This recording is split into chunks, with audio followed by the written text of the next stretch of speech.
Hi friends, welcome to the Oracle Integration Cloud Training Program. So this video is part of lesson 6 and here we are going to cover the Salesforce adapter and its capabilities, and we will see how to create Salesforce connection in Oracle integration with the help of Salesforce adapter. So let's get started. What Salesforce adapter is? The Salesforce adapter is one of the out-of-the-box adapters included in Oracle integration, enables us to create an integration with Salesforce CRM application.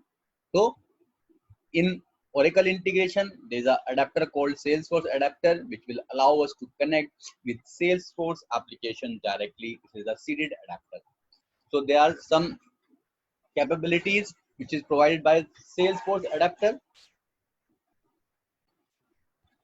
Like, it simplifies bi-directional integration with Salesforce, which means uh, if you subscribe an event of a Salesforce, you can send a successful or failure call back to the Salesforce application. Another way is that you can it can be used as a trigger. The Salesforce adapter can be used as a trigger to subscribe the event, and you can use Salesforce adapter as an invoke to invoke Salesforce applications as well. It deals with seeded business object and various operations. There are a lot of business objects under Salesforce which you can use directly with the help of Salesforce adapter and various operations of the objects. It supports all custom objects defined by user and the custom fields created by Salesforce. So whatever custom objects you create in a Salesforce, you can use it in the with the help of Salesforce adapter.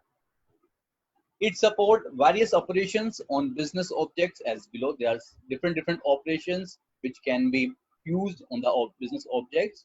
Like, you can do bulk creation, updation, upsert, delete, and so on operations on all of the business objects supported by Salesforce. You can do some core operations like convert, lead, get deleted, get updated, process, merge, undelete, and then upsert. All these core operations of Salesforce are exposed in the Salesforce adapter. You can use CRUD operation like create, delete, retrieve, and update on any one of the business object. You can declaratively define and executing SOQL and SL queries, the Salesforce object search language search operation. So there are two type of queries which you can use in the Salesforce adapter. And utility get user info, get server timestamp, and then send email operations. These are the operations exposed under Salesforce adapter. Support for consuming custom Apex classes developed and exposed as SOAP services in Force.com. Its support for receiving notifications send outbound messages from Salesforce.com. Its support for trigger callbacks.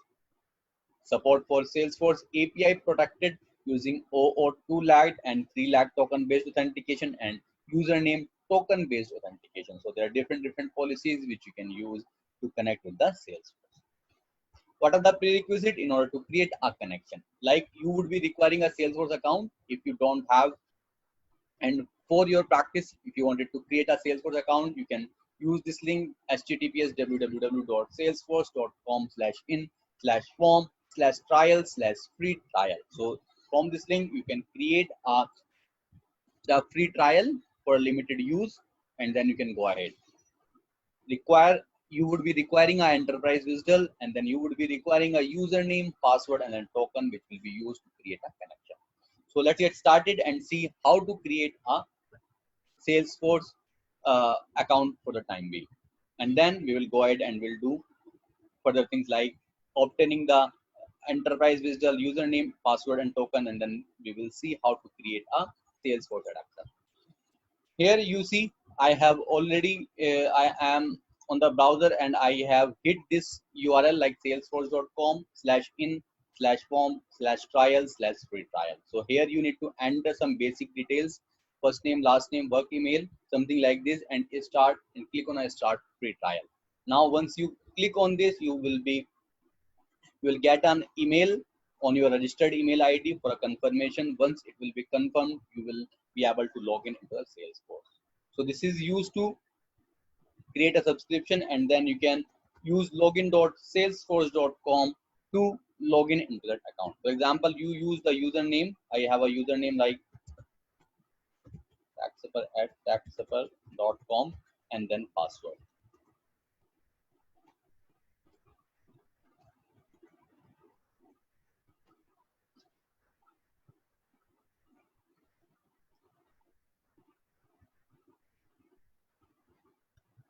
So once you log in successful, you will be landed onto a home page. Now we need to extract our enterprise visual, which will be used in a Salesforce adapter. So here from this quick find, just search API. Once you search it, just click on the API under integration. Just click on this and you will be landed onto a APIs page from where you can generate the enterprise visual. So from here, you just it's loading, it's little taking time. Okay, now here just click on generate enterprise visual. Once you click on this, it will take you on a different tab where it will load the whole enterprise visual. Now you need to save this enterprise visual in your local drive, and then we will use it while creating the SFDC adapter. So here you see this is a big visual which will be there. Okay, now just right click and then save it. So this enterprise visual will have all the uh, objects of Salesforce. I'll say enterprise visual dot visual. Make sure you will have the extension dot visual. Now just save it. Now go to the OIC screen. Okay, now I will go ahead and will create a Salesforce connection. Now just click on the connections, and from here you have to select the create button. Okay, now just click on a create button, and from the open dialog box you have to search the SFDC adapter Salesforce, and then select. Here you have to enter a name, like I can say Salesforce on learning. Okay, you can select the role, trigger and invoke. It is because it can be used in trigger as well as invoke. Just click on a create button. So once you create the connection, you will be landed on the connection page wherein you need to provide the enterprise digital location. Just click on this upload button and then choose file and choose your enterprise visual which you have downloaded, and then upload. Here you have to give. Here you see, as I mentioned, you can use the authorization code credential or resource owner password credential. So I will use Salesforce username password policy, and here I will enter my username and then password.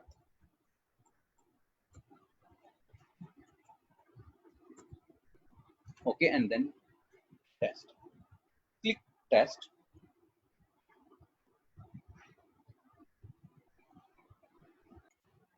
Here you will see one error, right? Login must use security token, invalid username and the password, which means you have to generate a security token on the Salesforce and append that security token with the password.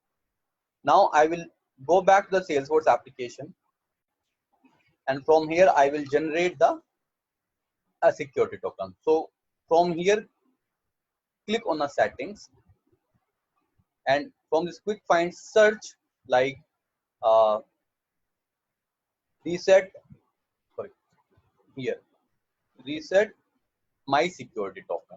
Once you click on it, and then click on reset security token, so all the security token which you have used earlier will become invalid. Click on reset security token. Once you click on it, you will see the token will be sent on the registered email address.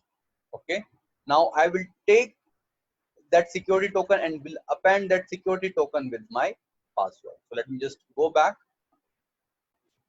Here you see this is the security token which I received on my email address. I will just copy it and then again we'll go back.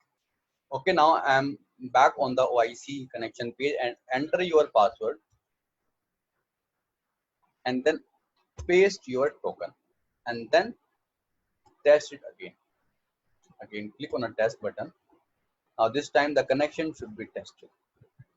Here you see, now the connection was tested successfully, which means connection is ready to use in your integration. Now just save your connection and then you just come back. Now in the further video, I will show you how to use this connection to capture events from Salesforce. So guys, that's all for this particular video. In the next video, we will use the same Salesforce connection to interact with the Salesforce application. Thanks. Bye-bye.